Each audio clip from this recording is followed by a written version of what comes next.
Los invitamos a nuestra próxima conferencia, Lecciones Arquitectónicas y de Protección Civil aprendidas en el 19/09/2017. Si gustan, vamos a iniciar. Ingeniero arquitecto Tomás Enrique Sosa Pedrosa, arquitecto egresado del Instituto Politécnico Nacional, generación 1970-1975.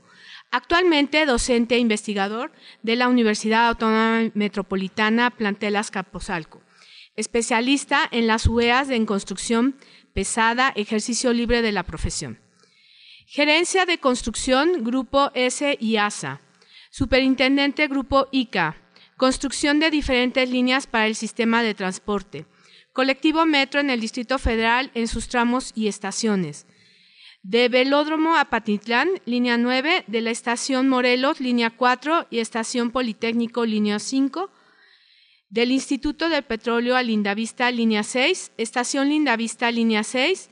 De Azcapotzalco al Rosario, línea 6, Estación Azcapotzalco, línea 6. De Ferrería a Azcapotzalco, línea 6, de Merced a Chabacano, línea 9. Ha sido rescatista en los sismos de 1985. Vamos a acompañarme con un fuerte aplauso para darle la bienvenida al ingeniero arquitecto Enrique Tomás Sosa. Siempre el tema de los sismos es un tema que nos da inquietudes y, por qué no decirlo, temor. Me parece, ya lo veremos a través de la ponencia, me parece que es importantísimo que hablemos de esto, que a pesar de todos esos sentimientos, es necesario hacerlo. Sí, como ya lo leyó Patti, yo soy constructor. Mi vida profesional ha sido básicamente de constructor. Tengo muchos ejercicios de diseño, pero básicamente mi actividad como arquitecto ha sido la de constructor. En esa actividad o en esas épocas de construcción me tocó estar directamente en algo, sí, quiero resaltar esto. Sí, en el año de 85, que ha sido uno de los terremotos más significativos, de hecho ha sido el más significativo de la ciudad, sí me ha tocado estar, me tocó estar presente y ejecutando estas labores que, créanme, no son nada gratas. Sí, el objetivo que he marcado para esta ponencia es en darles a ustedes una visión de constructor, enfocada a la academia. Como mencionábamos anteriormente, actualmente soy docente de la universidad, de nuestra hermosa universidad, sí, y mis UEAs de especialización son aquellas a las que se refieren a la construcción y a la construcción pesada. Entonces, en los objetivos que he marcado para esta conferencia es dar esa visión académica y esa visión de experiencia profesional como constructor. Vamos a hablar en forma muy general sobre qué son los sismos y cuáles son sus repercusiones. Hablaremos sobre arquitectura antisísmica y hablaremos sobre qué pasó en específico en el sismo del septiembre pasado. Vamos a empezar. ¿Qué son los sismos? Según la ingeniería, a los sismos se les define como un movimiento fuerte del suelo originado por el desplazamiento de las placas tectónicas de la corteza terrestre. Patti, ahora sí me ayudas. Miren, yo creo que esta definición la podemos entender mejor con este video que me robé de YouTube. Miren qué interesante, ¿no? Sí. Miren qué interesante cómo se refleja en este video precisamente lo que es un sismo, un movimiento fuerte del suelo, de la corteza terrestre. ¿Sí? Aquí en la definición se habla sobre unas llamadas placas tectónicas de la corteza terrestre. La corteza terrestre en este dibujo, en este gráfico, sí, se encuentra, es la capa extremadamente delgada y muy dura que rodea al planeta Tierra. Esta capa, esta corteza terrestre es muy dura, pero no es única, no es un componente único y sólido, sino que está compuesto por diferentes capas como las que estamos contemplando aquí. Según los especialistas en placas tectónicas, esta es una teoría, no es posible comprobarlo todavía, pero el planeta Tierra está conformado en esa corteza terrestre por diferentes placas tectónicas. ¿Sí? Estas placas tectónicas se deriva de una teoría geológica que se le conoce precisamente como la tectónica de las placas. Sí, y aquí hay una breve historia de cómo se conformó esta teoría. Hace 300 millones de años, se supone, según el astrónomo Alfred Wegener, sí, se supone que existió en esa corteza terrestre estaban conformados todos los continentes. A esa placa única, perdón, a esa conformación única se le conoce como Pangea. En la actualidad,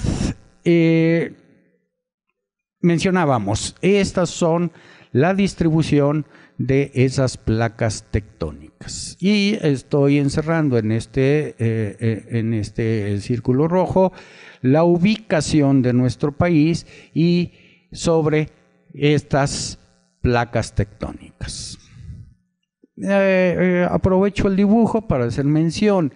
Miren, las placas tectónicas más activas que se han detectado en el planeta se clasifican dentro de los primeros lugares a la llamada placa de Nazca. La placa de Nazca, que es una placa extremadamente activa y que, pues sabemos, genera muchos movimientos y muchos temblores. Otras placas que son muy activas son precisamente la placa de Cocos y estamos hablando de las placas filipinas. Son placas muy movidas y muy latosas.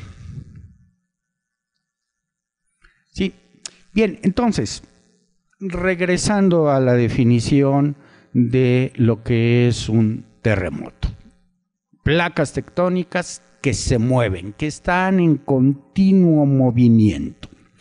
Esos continuos movimientos generan colisiones o rozamientos o separaciones en esas uniones. De tal manera que estas colisiones nos pueden generar precisamente movimientos como el transcurrente o como de extensión o de inversa normal. No nada más a través de las placas tectónicas se pueden generar sismos. Hay orígenes diferentes de los sismos que pueden ser provocados precisamente por placas tectónicas o pueden ser también generados por erupciones volcánicas o por hundimientos de los suelos o por deslizamientos de los suelos o por lo que explosiones atómicas, lo que nos tienen en continua amenaza nuestro vecino del norte y un señor que anda muy lejos allá por Asia.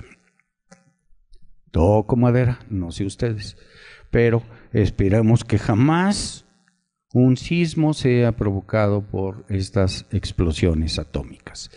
En nuestro caso, el día de hoy, hablaremos sobre los sismos provocados por estos movimientos tectónicos. Los movimientos tectónicos pueden tener dos orígenes. Pueden ser los movimientos generados por el fenómeno inter e intraplaca, o puede ser también debido a el choque de esas placas una contra otra.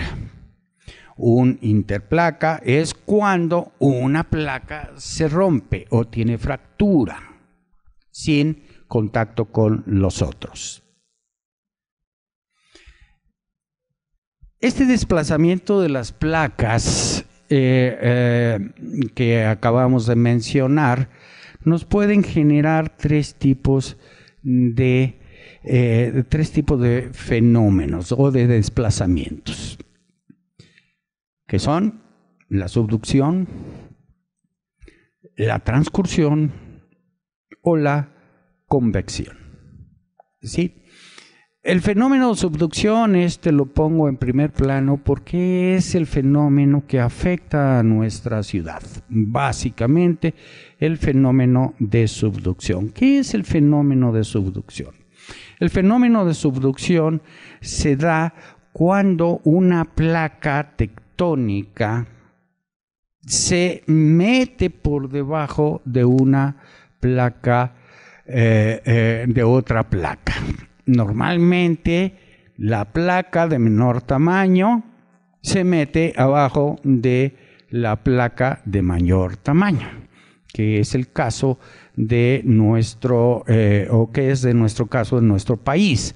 Sí, generalmente los temblores que se originan en nuestro país es por la subducción de la placa de Cocos abajo de la placa de Norteamérica. Para reforzar esta idea, me regreso a esta imagen. Noten ustedes el tamaño de la placa de Cocos contra el tamaño de la placa de Norteamérica. Estamos hablando de diferencia en tamaños extremadamente grandes. Entonces, esta diferencia genera el fenómeno de subducción. Otro fenómeno provocado por el desplazamiento de las placas que incide, que afecta a nuestro país, ¿sí?, es este siguiente fenómeno, ¿sí?, el de transcursión. El fenómeno de transcursión consiste en el movimiento en sentidos horizontales, en sentidos contrarios de dos placas.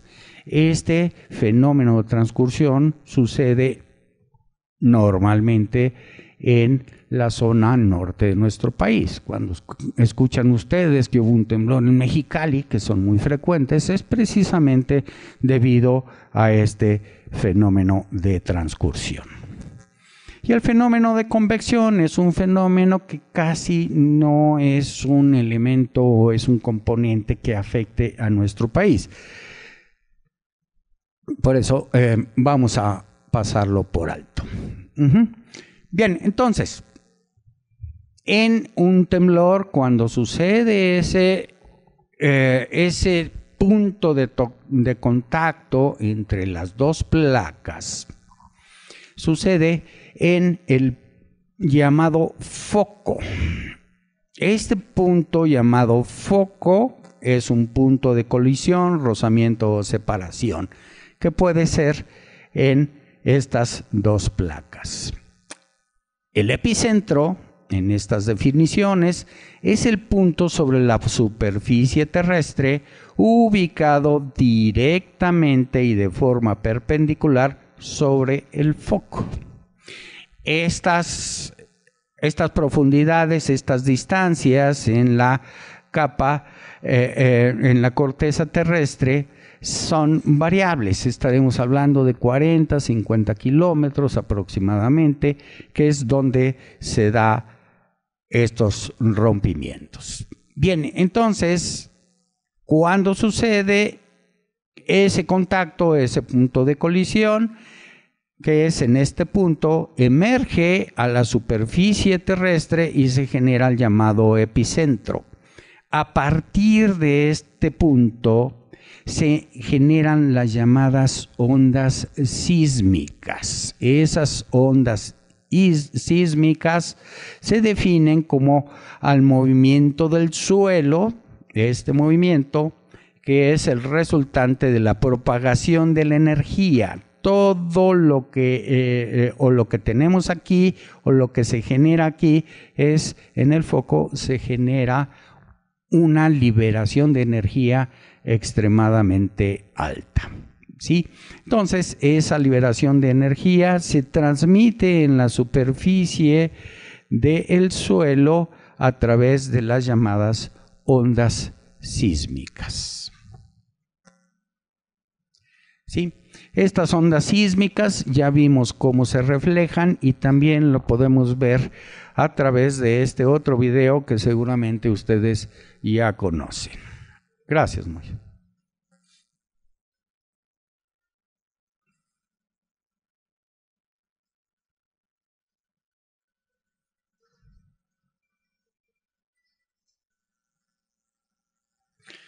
Bueno, seremos breves con el video porque no nos vayamos a marear.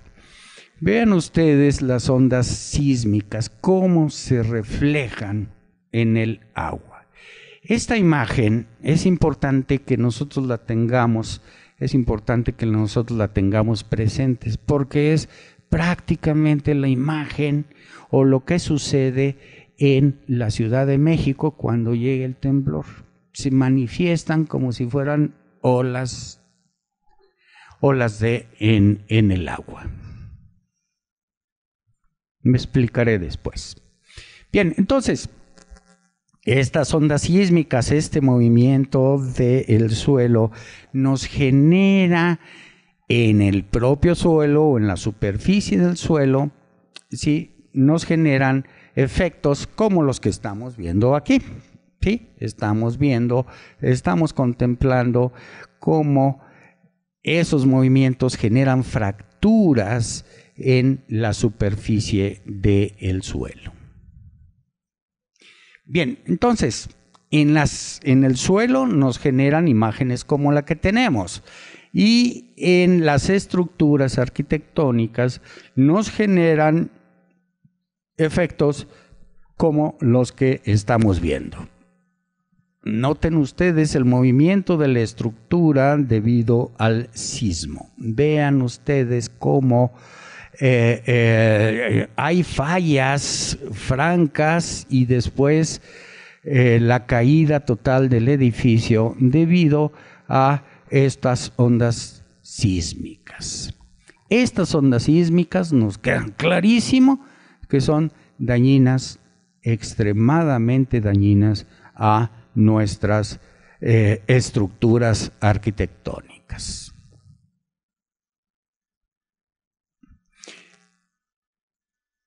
El efecto o los posibles efectos de los sismos en las estructuras dependen de circunstancias muy particulares generadas por el suelo, como puede ser el desplazamiento de las ondas sísmicas, la velocidad, la aceleración y la energía liberada. Estos componentes que generan el sismo le van a dar a nuestros edificios distorsiones en su estructura, como lo que podemos ver aquí. En el diseño estructural, en la construcción arquitectónica, todos estos componentes son tomados para el diseño y en la propia construcción, para evitar que estas deformaciones naturales del edificio sean, o más bien que este efecto del sismo sobre la estructura, pues lleguen a tirar nuestro edificio.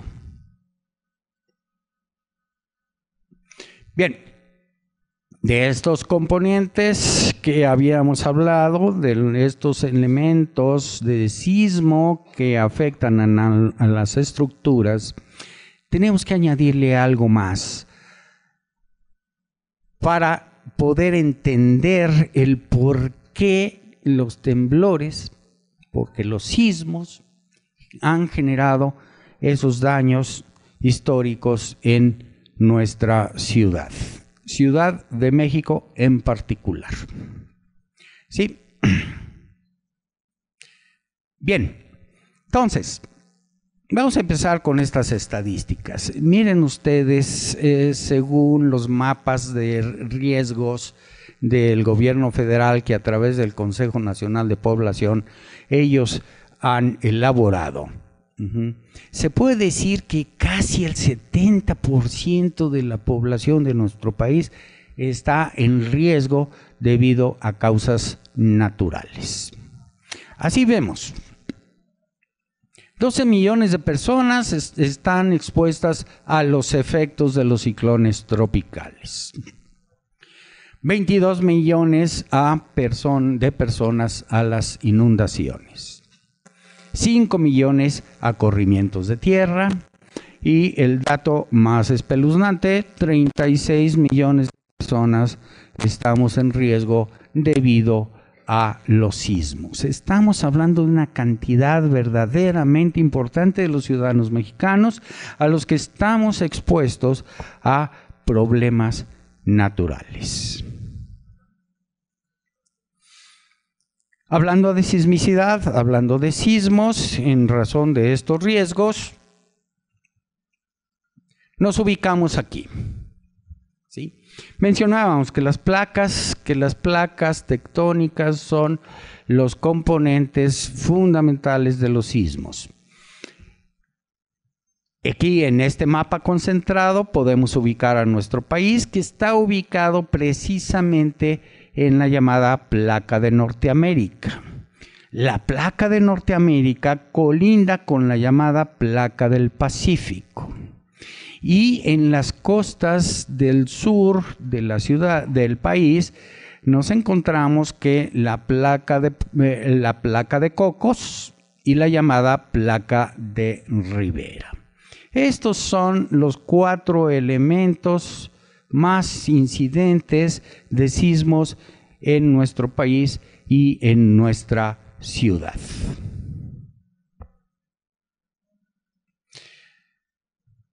Bien, también en ese mapa de riesgos debido a sismos, nuestro país se divide en 2 tipos de zona. La llamada zona 1, que señalo aquí, y la llamada zona 2. La zona 1 es la que envuelve a los movimientos de la placa de Norteamérica con la placa de Cocos con la placa de Norteamérica, placa de Cocos, Norteamérica. ¿Sí? Y la placa de Norteamérica con la placa del Pacífico es las que fundamentalmente inciden en las zonas sísmicas de México. Como vemos, la zona 2 corresponde básicamente a la península de Baja California, que genera que se genera sismos a través de la separación de la placa del Pacífico de la placa de Norteamérica. Y en la zona 1 nos encontramos con el movimiento de la placa de Cocos contra la placa de Norteamérica, y es la que nos genera problemas sísmicos en la zona centro y sur del país. ¿Sí? A través de la fenómeno subducción, tal como ya lo habíamos comentado. Zona 1. Y zona 2, en el llamado fenómeno de transcursión, afecta particularmente a los estados norteños mexicanos de Baja y Alta California.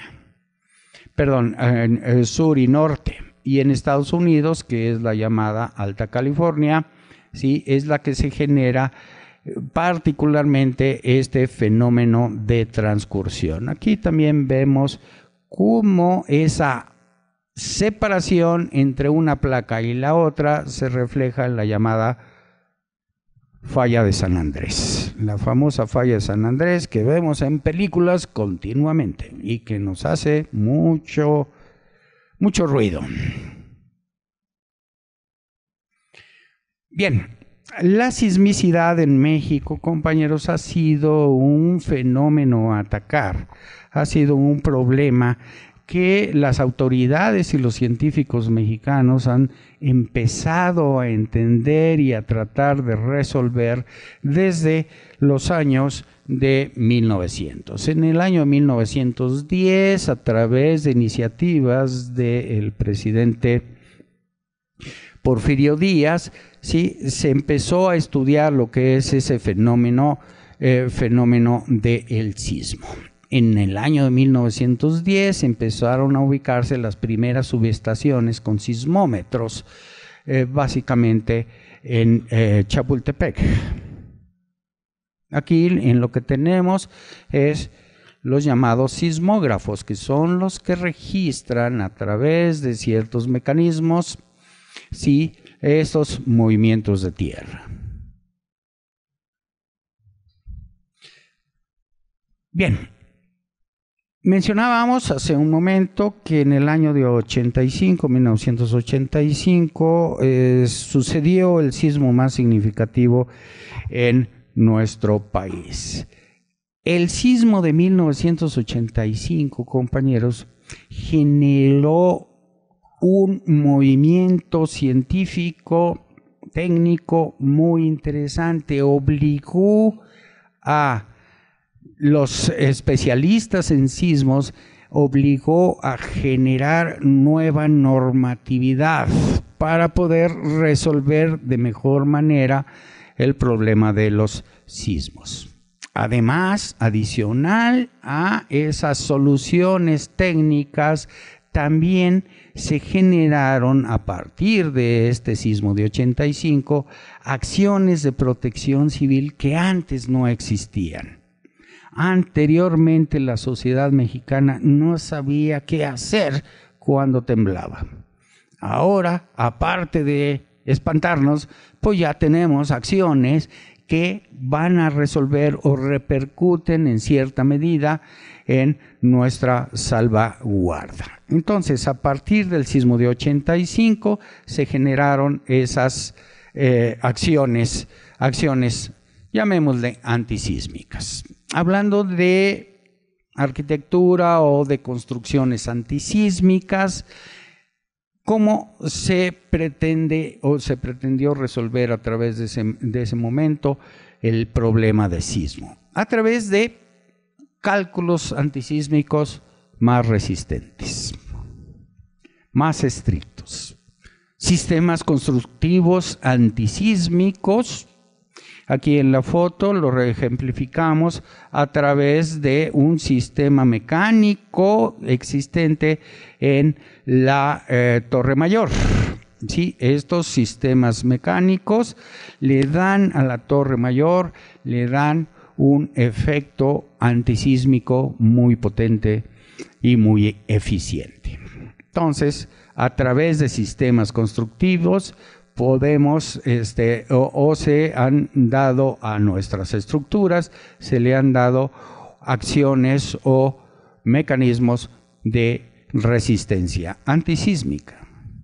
Otro componente es el suelo. El suelo de la Ciudad de México es un componente factor muy incidente, muy influyente en el componente llamado sismo. Y el DRO, ¿qué es un DRO? Es un director responsable de obra. A partir del año de 85, esta figura de DRO tomó mayor vigencia, muchísimo mayor fuerza desde el punto de vista legal. Eso también es un componente importante a mencionar. ¿Sí? Entonces, en las construcciones antisísmicas más resistentes, ¿con qué nos encontramos o qué tenemos en la actualidad en estos nuevos reglamentos? Tenemos componentes de factores de cálculo muchísimo más rigurosos. Si ustedes me preguntan qué quiere decir esto, no lo sé. ¿Sí? Lo único que sé es que en el diseño estructural estos factores de cálculo son muchísimo más exigentes que antes del año de 85. ¿Ok? Por favor, créanme. Sí, sistemas constructivos antisísmicos para edificaciones mayores a partir del final del siglo XX empezaron a proporcionarse a los edificios altos básicamente mecanismos que disipan la energía y la aíslan la energía sísmica y la disipan. Esta es una herramienta sumamente inteligente, muy adecuada a las circunstancias de sismo en nuestro país. El suelo. El suelo, compañeros, el suelo es un factor, ya lo mencioné, un factor sumamente poderoso, incidente en los efectos en las estructuras de los sismos. El suelo en nuestra ciudad sabemos que es un suelo extremadamente blando. El suelo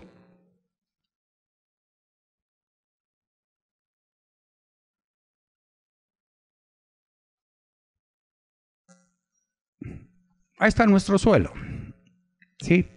Nuestro suelo es este. O sea, no es suelo, es agua, ¿sí? Que por consideraciones históricas y por consideraciones religiosas, pues esta ciudad creció en un lugar acuoso. Y ahora ya podemos decirlo, la Ciudad de México creció en el sitio menos adecuado para el crecimiento de una ciudad tal como la vemos actualmente. Bien, entonces, con esta imagen nos podemos dar una idea de lo que significa el suelo para efectos de sismo. Bien, entonces, a partir del 85, el análisis de suelo de la Ciudad de México ha sido muchísimo más exhaustivo, muchísimo más preciso. Se ha pretendido dar a las edificaciones herramientas muchísimo más precisas para el diseño, tanto arquitectónico como estructural. El DRO, ese es el otro componente que habíamos hablado de establecido en el reglamento de construcciones. ¿Qué es el DRO?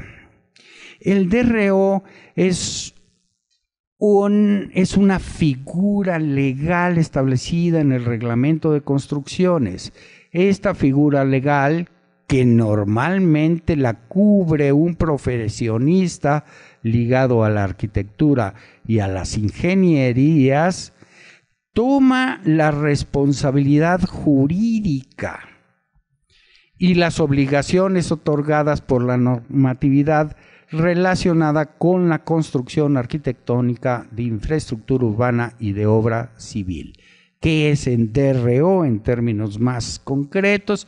Un DRO es el responsable único de que la construcción que se va a desarrollar y que ya se desarrolló cumpla satisfactoriamente y al 100% todas las leyes y reglamentos existentes. Esas normas y reglamentos están en esas normas y reglamentos, incluimos obviamente a lo que es sismo. Bien, entonces esta figura legal llamada DRO cumple esa función, esa función de ser certificador de que las cosas se están haciendo bien. ¿Por qué es importantísimo hablar del DRO? Porque en el sismo de 2017 pues estuvo en entredicho el accionar de varios DROs. Seguramente ustedes lo vieron y se enteraron a través de las noticias. ¿Sí? Miren, esta es una nota, adelantándome un poco al tema, pero esta es una nota que salió en el periódico Reforma. Y tiene una relación directa con el DRO porque el reglamento de construcciones exige a la autoridad que los subdelegados de obras públicas, así lo dice el artículo 39 bis, encargados de la aplicación y vigilancia del cumplimiento de este reglamento, deberán tener la calidad de director responsable de obra o corresponsable. Subrayamos, ¿qué dice o qué estableció o qué planteó el periódico Reforma? Que el subdelegado encargado de esto en la delegación Cuauhtémoc tiene nivel preparatoria.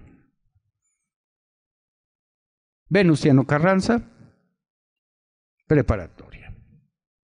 Esto es un dato que pues hay que razonar y hay que entender, porque cuando estamos hablando de sismos estamos hablando de personas, de la salvaguarda de las personas. Y obviamente una persona que apenas estudia preparatoria no tiene las capacidades para entender ni manejar el sismo. Ok, ya me están haciendo señales, así es que corro. Vámonos con tema. Sí, estamos hablando de la Coordinación Nacional de Protección Civil, que es también un esquema nacido a partir del 85. Este esquema, a través de reglamentos, a través de guías técnicas, nos dice qué hacer en cuestión de sismos. Bien, en este sistema de protección civil sí, se establece el cómo generar o cómo actúa el sistema de alarma sísmica. El sistema de alarma sísmica es un sistema de protección a la Ciudad de México que está básicamente establecido en las fronteras sur de la placa de Norteamérica con la placa de Cocos. ¿Qué hace este sistema? A lo largo de esta frontera, entre ambas placas, se detectan los sismos y cuando llegan a un cierto grado, a través de una red de señales, mandan la señal a nuestra ciudad. Y esa señal nos da a nosotros los habitantes de aquí, de este punto, nos da tiempo para aplicar esas medidas de prevención antisísmicas. Bien, vámonos, por cuestión de tiempo, vámonos a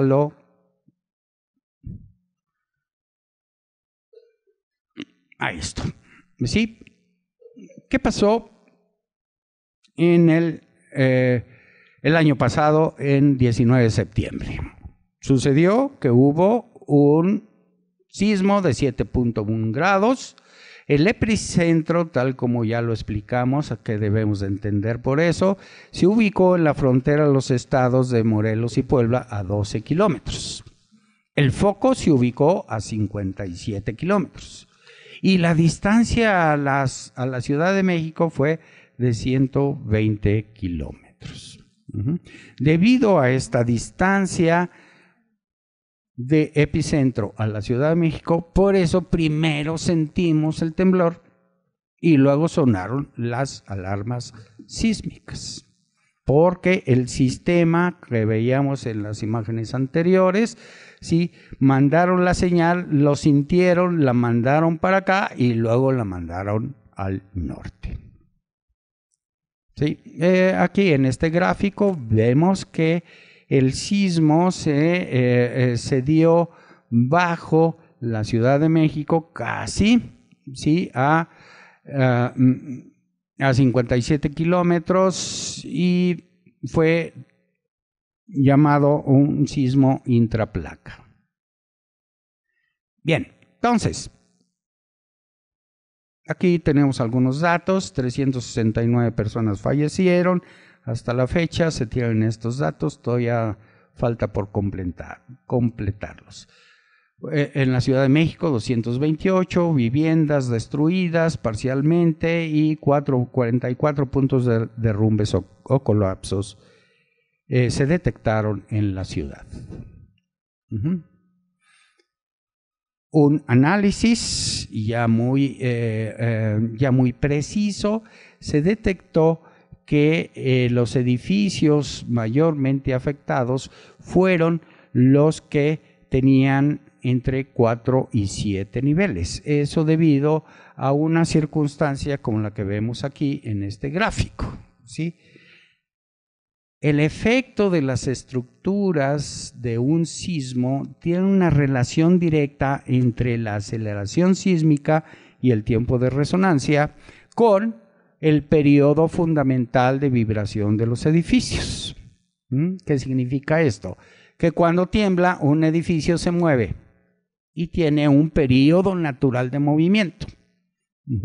Cuando ese periodo natural de movimiento del edificio coincide con el tiempo de la aceleración sísmica y tiempo de resonancia, entonces el edificio tiene mayor riesgo de caer.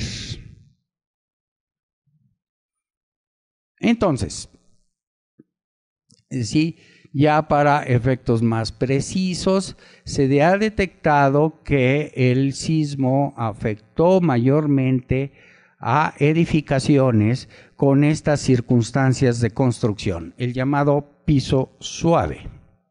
¿Sí? ¿Qué es el piso suave? Es un piso que es diferente a los demás. En el diseño arquitectónico, pues a ustedes les queda muy claro que siempre utilizamos este espacio, esta área para el estacionamiento. Eso hace que la distribución de cargas que tenemos en el edificio sea diferente acá. Entonces, debido a ese piso suave, muchas edificaciones se vinieron abajo, como el que vemos aquí en Paseo de Galias. Otras circunstancias son las llamadas columnas cortas. ¿Qué es una columna corta? Se genera una columna corta cuando la altura total de la columna, ¿sí?, tiene efectos horizontales como el que vemos aquí, a la mitad o a un tercio o a diferente altura, ¿sí?, que fractura la columna. Vean ustedes cómo en esta efecto de columna corta, esta columna precisamente falló. Irregularidades en planta y elevación. Cuando tenemos que en el propio diseño el edificio tiene una distribución irregular de las cargas que no coinciden con el centro de gravedad del área en donde se desplanta el edificio, entonces genera el llamado movimiento de torsión. El edificio se mueve en este sentido, ¿sí? Entonces, esa también fue una causa y lo vemos en el caso de Escocia 4, ¿sí? Las llamadas losas aligeradas y reticulares también generaron problemas a ciertos edificios. Este es una losa reticular que por su construcción genera fracturas dentro de lo que es estas nervaduras. Y efectos de golpeteo. ¿A qué se debió o qué significa esto? Es que en ese periodo que mencionábamos natural de movimiento del edificio, un edificio choca con el otro. ¿Sí? Entonces, este edificio, en este caso, le dio un golpe de karate a este otro edificio y lo fracturó. Y este edificio permaneció entero. Así vemos que en Coahuila 8 nos encontramos con un efecto como este. ¿Sí? Y por último es el efecto de separación. El efecto de separación es lo que sucedió en el TEC de Monterrey, Campus México. Aquí tenemos a la izquierda la construcción original y cómo falló en la parte derecha. Eso significa que cuando esto pasó precisamente cuando estos dos edificios empezaron a moverse en diferentes tiempos, el tercer componente, que era el puente que los unía, se separó de su base y se vinieron abajo los 4 puentes que estamos contemplando aquí. ¿Ok? Uso del suelo. El uso del suelo también es un factor importante del sismo y en sus efectos. Ejemplo clásico de falla por uso de suelo, el colegio Rebsamen. Otro punto, autoconstrucción y construcción ilegal. Sabemos que en nuestro país, fundamentalmente, la autoconstrucción es una práctica común. Le encargamos nosotros, los usuarios de la habitación, le encargamos al maestro Don Chon que me construya un piso más arriba. O que me amplíe la sala. Yo quiero una sala más grandota. Entonces, ¿qué dice el maestro Don Chon? Bueno, pues tumbo la pared. Le quito la columna, ¿sí? Ya tenemos el efecto deseado, una sala más grandota, ya podemos hacer fiestas, pero ¿qué le pasa a la edificación? Pierde estabilidad. Entonces, la autoconstrucción, lo podemos decir de una manera muy categórica, es extremadamente dañina para la salud de los edificios y para la integridad de los usuarios. A la autoconstrucción la podemos comparar con la automedicación. ¿Sí? ¿Qué es lo que nos dicen los doctores? Nunca te automediques. Y la lógica me lo dice. No tengo que automedicarme. Así es que tampoco hay que autoconstruirnos. Es una petición que hago a ustedes. ¿Sí? Bien, entonces, miren, como conclusión, compañeros, lo voy a basar en lo dicho por Héctor Aguilar Camín en uno de sus artículos de Milenio. ¿Qué dice Héctor Aguilar Camín? Y lo parafraseo porque coincido plenamente en lo externado por él. Porque nuestro país tiembla, pero no tiembla en el mismo país de antes. Los países pueden desempeorar sus terremotos mejorándose ellos mismos. Y esta es para mí la lección civilizatoria de los terremotos mexicanos de 2017. Podemos cambiar nuestro futuro. Y este cambio, este futuro, pues nos corresponde a todos, absolutamente a todos los ciudadanos de este país. Concluyo dando estos créditos a las personas y a los científicos que me apoyaron o que me permitieron elaborar esta ponencia. Gracias.